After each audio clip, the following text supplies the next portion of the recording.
Right. So today we're going to really like dive deep. You know what I mean? Like get into the nitty gritty Okay. of wealth building. Yeah. And like specifically, we're going to be talking about Rich Dad, Poor Dad by Robert Kiyosaki. Okay. You've heard of this? Oh, yeah, yeah. Yeah, it's Classic. the classic. Yeah. And so I actually like, listened to like a YouTube summary of the audiobook. Okay. And I thought like it had some really I hear you. interesting points, For sure.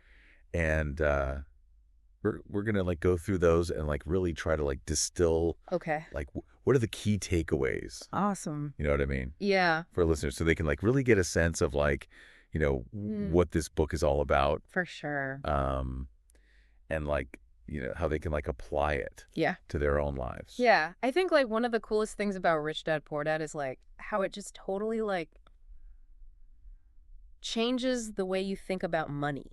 Yeah. You know, like it flips the script. Yeah, and like one of like the central Yeah. messages of the book is that like the rich don't work for money, Yeah, that's like a core principle. which like sounds kind of crazy, right? Yeah, it's like, wait, what? Yeah, like what does that even mean? It is kind of mind-blowing when you first hear it, Yeah. but it like makes sense when you dig deeper. Yeah. So how do they explain that in the book? Well, they use this story about like a 9-year-old kid who's working for like a rich dad Okay. at his convenience store. Okay. And at first, he's getting paid these like tiny wages, like 10 cents an hour. Oh, wow. Yeah, it's like nothing. Yeah. But then the rich dad makes him work for free.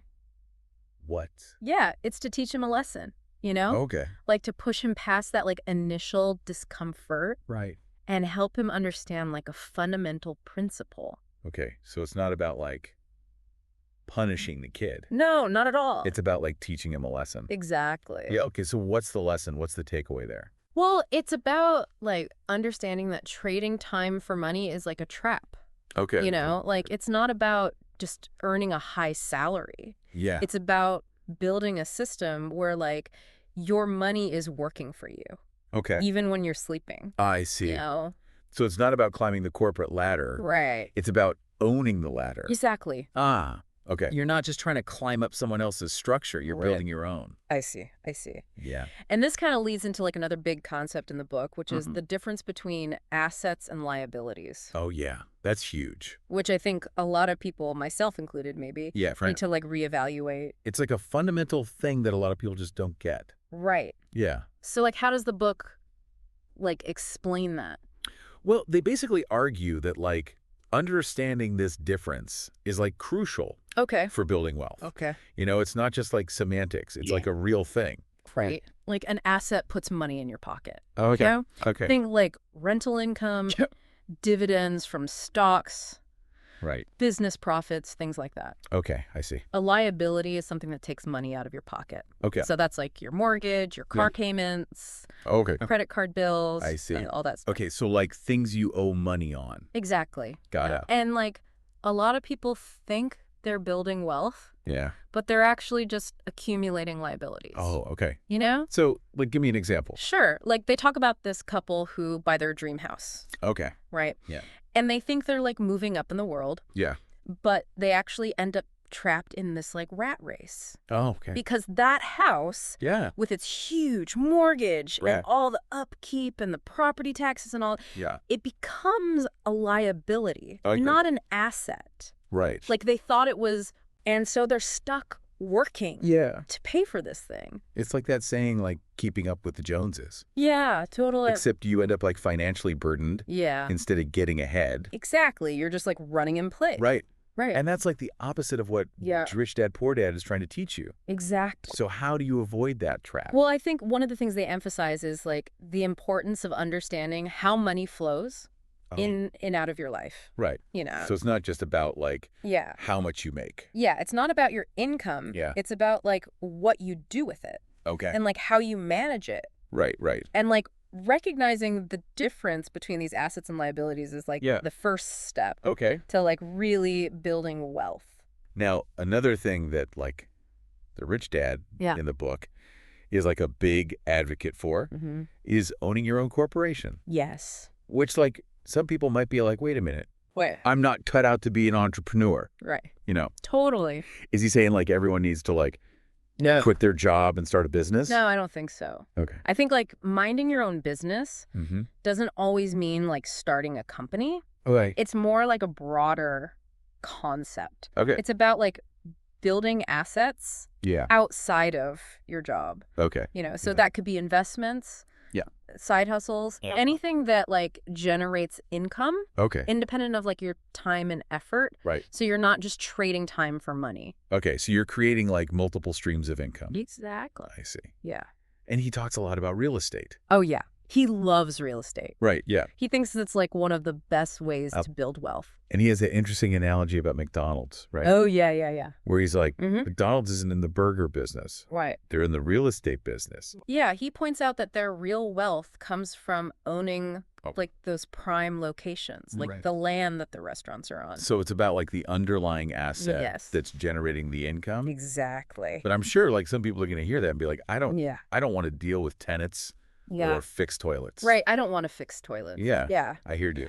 Like that's too much hassle. Yeah. Like real estate is just too much. Yeah. And that's where I think rich dad, poor dad would say that Yeah. you're being cynical, Okay. you know? So it's like a roadblock to building wealth. Yeah. It's like this mental block Okay. that's preventing you from seeing the opportunities. So instead of focusing on the problem, Right. you should focus on the solution. Yeah. Like instead of saying, I don't want to fix toilets, Right. you could say, okay, well, how can I build a system where I don't have to fix toilets? I see. Right. Like hire a property manager, Right. build a team, Okay. leverage your resources. So it's like being the architect of your Yeah. financial future. Exactly. Like you design the system. Yeah. You don't necessarily have to be the one Right. doing all the manual labor. Exactly. You're like the CEO, Okay. Yeah, that makes sense. Yeah. Now, but then he also talks about corporations, Yeah. like owning your own corporations. Yeah. And this is where things get a little bit more complex, right? Yeah. It gets into like the legal and tax stuff, Yeah. which can be a bit overwhelming. Okay, so what's like the basic idea there? Well, the basic idea is that like Yeah. the rich use corporations to their advantage Okay. in a way that like most employees don't. Okay, in what way? Well, they point out how like the tax system Yeah. favors corporations Okay. because they earn, spend, then pay taxes. Oh, I see. Whereas like employees, they Yeah. earn, get taxed, and then spend what's left. That's a pretty big difference. It is, yeah. So like understanding how corporations work Right. can be like a really powerful tool. Yeah, it's about being financially savvy. Okay. So it's like playing by the rules of the game, Exactly. not like trying to cheat the system. Right. It's about like understanding the rules Yeah. and using them to your advantage Okay. legally and ethically, Got it. And that kind of ties into the whole idea of like financial intelligence, Yes. which Rich Dad Poor Dad is like all about. Yeah, it's like a core concept. It's Yeah. not just about managing money. It's Yeah. about understanding it Right. and like making informed choices. Okay. And Yeah. that leads into this idea that the rich invent money. Ooh, yeah, that's a good one. What does that even mean? Well, it doesn't mean like they're literally printing money, Okay. Or It's more about like having the vision okay. and the courage to like see opportunities that other people miss I see. and like turn seemingly impossible situations into like profitable ventures. Okay. Yeah. So they're like creating something out of nothing. Kinda, Cool, yeah. cool. Like they give this example of Alexander Graham Bell, Okay. who tried to sell his telephone patent Uh-huh. and got rejected.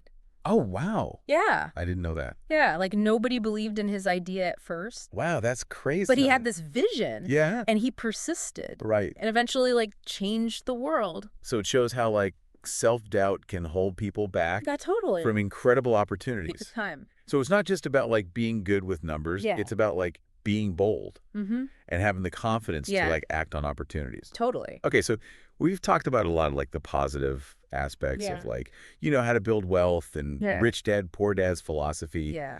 But what about like the obstacles? Well, they talk about that too. Oh. They highlight like 5 main things Okay. that can hold people back. What are those? Fear, cynicism, laziness, bad habits, and arrogance. I think we can all relate to at least one of those. Probably all of them at some point. Right. Yeah. Okay, so let's break it down. Okay. Like how does fear hold people back? I think a lot of people are afraid of losing money, Right. especially when it comes to investing. Yeah, it's scary. Yeah. It's understandable. Yeah. But like Rich Dad, Poor Dad says that Yeah. the rich don't avoid fear. Okay. They use it as motivation Okay. to become more financially savvy. Oh, interesting. Yeah, they learn to manage risk, Okay. not run from it. So it's like turning that fear into fuel. Exactly. Okay, what about cynicism? Well, cynicism can kind of like close your mind Okay. to possibilities. So it's like focusing on the problem Yeah, instead of the solution. right. What about laziness? Well, I think in this context, it's not about like physical laziness. It's more about like mental laziness, like the unwillingness to learn.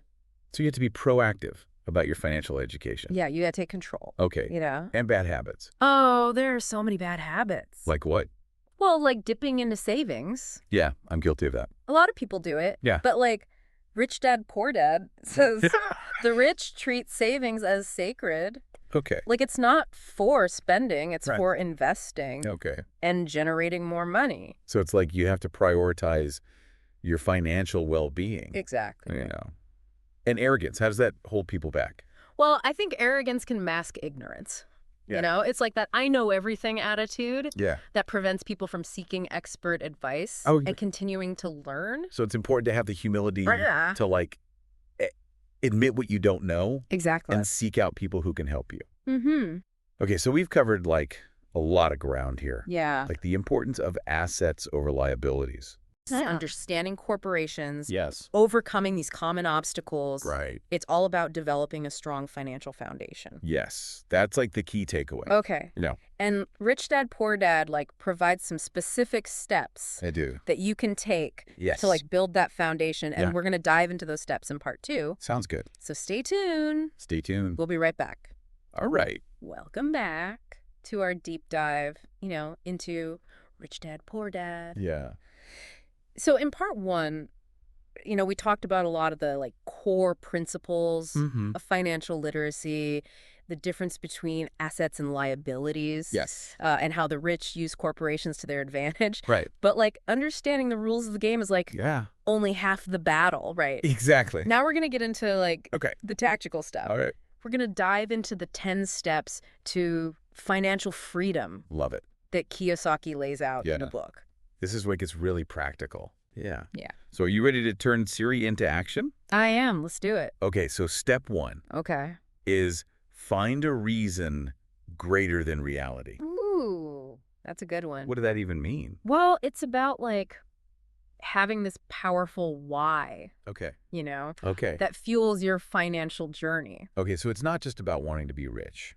No, it's deeper than that. Okay. It's like wanting a yacht is nice, Yeah. but it's not going to like sustain you through all the challenges you're going to face. So your why needs to be like really personal. Yes, deeply personal and motivating. So like, give me an example. Sure, like maybe it's providing for your family. Okay. Maybe it's leaving a legacy. Okay. Maybe it's funding a passion project. Right. Something that like really lights you up. It's like having that internal compass Exactly. that keeps you on track Yes, it guides your decisions. when things get tough. Exactly. Okay, I like that. Yeah. So step 2 is choose daily. Ah, yes. What does that mean? Well, this is where the rubber meets the road. Okay. Yeah. It's It's not just about setting these big goals. It's about making like consistent choices. So every day you're making choices Yes. about how you spend your money, your time, Your energy, your energy. Yeah. your attention. Are those choices like aligned with your why? Exactly. Are they moving you closer to financial freedom? Yes. Or are they like sabotaging your efforts? That's the question. So it's about being mindful Yes. and intentional. Mindfulness is key. Okay. Yeah. Step 3 is choose friends carefully. Oh, this is a big one. Yeah, the power of influence. We've all heard that you're like Mhm. the average of the 5 people you spend the most time with. Right. But like, how does that apply to like Well, wealth building? It's about surrounding yourself with people Okay. who inspire you, Okay. challenge you, Okay. and support your goals. So find people who are already financially successful. Yeah, learn from the best. Yeah. Try not to use them. Right. Not to exploit them, but Yeah. to like genuinely learn from them. Okay. Yeah. So it's about like mentorship Mhm. and like peer groups Yes. that are like playing the game Yeah, like leveling up your network. at a higher level. Yeah. Exactly. Okay. And be willing to offer value too, Right. you know? It's a two-way street. It is. Okay. Yeah. Step 4 is master a formula and then learn a new one. Ooh. I like this one. What does that mean? What is a formula in this context? Well, think of it as like Yeah. becoming an expert Okay. in a particular Sure. area of investing or business. So, like, maybe it's flipping houses? Yeah, flipping house. Maybe it's online marketing? Online marketing, yeah. Something specific. Yeah, you got to find your niche Okay. and like really master it. So it's about going deep? Yes, depth over breadth. Okay. Not just dabbling. Right, you got to commit. Okay, but then he says, learn a new one. So it's like Yeah. master something and then keep learning. Always be learning, Okay. you know? Yeah. The world is changing so fast. Right. You got to stay ahead of the curve. So you're never done learning. Never stop learning. Okay, step 5 is pay yourself first. Oh, this is a classic. This seems pretty straightforward, Yeah. but I think a lot of people struggle with it. Yeah, it's easier said than done. So what does it mean to like pay yourself first? Well, it means that, Right. like, before you pay any bills, Okay. before you buy anything, Yeah. you set aside a portion of your income Okay, for for savings, for investments. for investments, yeah. So you're making your financial future like Yes. a priority. A non-negotiable Yeah. Well, priority, you know. it's like that airplane oxygen mask analogy. Oh, I love that one. Right. Yeah. Secure your own mask first Take care of yourself first. before helping others. Exactly. Okay. Yeah. Step 6 is pay your brokers well. Interesting. Now, some people might hear that and be like, Yeah. why should I pay someone else to manage my money? Well, Rich Dad, Poor Dad is like all about building a team, Okay. you know? Right. And that includes like Mhm. accountants, attorneys, brokers. You're looking for experts. Yes, you need experts in your corner. And you're paying them for their expertise. Exactly. So it's not just an expense. Right. It's an investment. It's an investment in your future. Okay, I like that. Yeah. Step 7 is a bit provocative. Oh. It says, be an Indian giver. Huh. Now that sounds a little shady. Right. Yeah. I'm sure some people are going to be like, Yeah. wait a minute. What's that about? What's going on here? Right. But he's not talking about like being unethical. No, not at all. Okay. He's using the term metaphorically. Okay, I was hoping so. Yeah.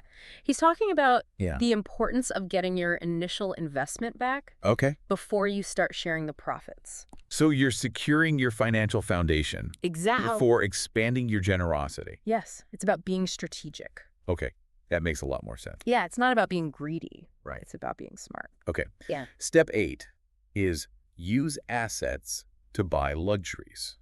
Ooh, I like this one. So this ties into like yeah, living below your means. it does. Right. Yeah. The rich don't buy luxuries with debt No, they use the income from their assets. to buy those things. Exactly. So it's yeah. about aligning your spending Yes. with your long-term goals, Long-term thinking, not giving in to short-term temptations. delayed gratification. Yeah. Okay. Yeah. Step 9 is choose heroes. Interesting. This one seems a little bit more abstract. Yeah. How does choosing heroes relate to financial success? Well, think of it as like Like, finding inspiration Okay. and guidance. so you're looking for role models. Yes, people who have achieved Yeah. what you aspire to. And you study their stories. Yeah. Yeah, read their biographies. Yeah. Learn from their mistakes. So it could be like Warren Buffett Warren Buffett. or Oprah Buffett, Winfrey, Oprah. Yeah. someone like that. Yeah, or it could be someone closer to home, Right. you know. Like a mentor, A mentor, yeah. someone you admire. Exactly. Okay. Yeah. And finally, step 10 is teach and you shall receive. Yes. This is about giving back, It is. right? Not just about financial success. Right. It's about like personal fulfillment. It's about making a difference. Yeah. You know. And Rich Dad Poor Dad says that like yeah. teaching reinforces your own learning. It does. When you have to explain something to someone else, yeah. you understand it better. We get a deeper understanding. Okay. Yeah. So we've covered a lot of ground here. Yeah, we have. 10 actionable steps Mm-hmm. to financial freedom. It's a great roadmap. It is. Yeah. But I'm sensing there's even more to uncover. Oh, there's always more? So in part 3, we're going to zoom out All right. and explore some of the deeper themes Oh, getting philosophical. that emerge from Rich Dad Poor Dad. I love it. So stay tuned. Stay with us. All right. So we're back for the final part of our deep dive into Rich Dad Poor Dad. Yeah, it's been quite a journey. It has, right. Like Yeah. we've unpacked all those lessons, you know, those 10 steps to financial freedom. Mm-hmm. But I feel like there's like Yeah. even more to it, right? Yeah, totally. It's not just about the money. No, it's about like the whole mindset. Okay, so let's talk about mindset. Okay. What are some of the key shifts that Kiyosaki talks about? Well, like one of the biggest ones is moving from a scarcity mindset Okay. to an abundance mindset. What does that mean? It's like believing that there are enough opportunities and resources Okay. for everyone to succeed. So instead of thinking there's only so much pie to go around, Right. you're saying we can, like, bake bigger pies. Exactly. Yeah. Okay, I like that. Yeah. What else? Another big one is like moving from a fear-based approach Okay. to a learning-based approach. So it's okay to make mistakes. Yes, mistakes are inevitable, Okay. Yeah. but like instead of letting fear paralyze you, Yeah. you embrace those experiences as opportunities to learn and grow. So it's like reframing failure as feedback. Exactly. Yeah. Okay. Yeah. This kind of reminds me of that whole idea of financial intelligence, Yes. which Kiyosaki talks about a lot. Yeah, it's not just about like being good with numbers. It's about like understanding how money works Yeah. and like making smart decisions. And like managing your emotions. Oh yeah, that's huge. Right. Yeah, emotional intelligence is key. Yeah, because like when it comes to money, people can get really emotional. People get scared, they get greedy, Yeah. they make impulsive decisions. So financial intelligence is about like, it's about having that control, okay. Yep. And this is where I think like understanding the different types of income Yeah. is important. Yes, absolutely. Like we talked about earned income, portfolio income, and passive income. Mm-hmm. Can you like break those down for our listeners? Yeah, so earned income is like your typical job, Okay. Right. You trade your time for money. Yeah. Portfolio income is like from investments. Stocks and bonds. Stocks and bonds, yeah. Okay. Mutual funds, things like that. And then passive income is like, Passive income is the holy grail, okay. Yeah. It's money you earn without actively working for it. So like rental property. Rental properties, yeah. Royalties from books or music. Mm-hmm. Or like dividends from businesses you right. own but don't actively manage. So it's like your money is working for you. Exactly. Even while you sleep. That's the dream. Yeah, that's the dream. Yeah. Now, one thing that really stuck with me throughout this book Yeah. is like the importance of financial education. Oh, absolutely. Like it seems like Kiyosaki is on a mission yeah. to like empower people. He's a big advocate for financial literacy. Yeah, Yeah. because it's not something that's really taught in school. No, unfortunately not. Right. Yeah. So this book is kind of like filling that gap. It is. It's a great resource. Yeah, and it's not like a dry textbook. No, it's actually quite engaging. Yeah. Yeah. It's like a story. It's a story. It's got humor. Yeah. It's relatable. And it like sticks with you. Yeah, it's memorable. Yeah, so this deep dive has been like really insightful. We've covered so much. Yeah. Mindset shifts, practical steps. Deeper themes. Yeah, and like the importance of financial education, Yes. building passive income streams. It's all connected. It is, right. Yeah. But like if I had to like boil it all down Yeah. to like one key takeaway, Mm-hmm. what would it be?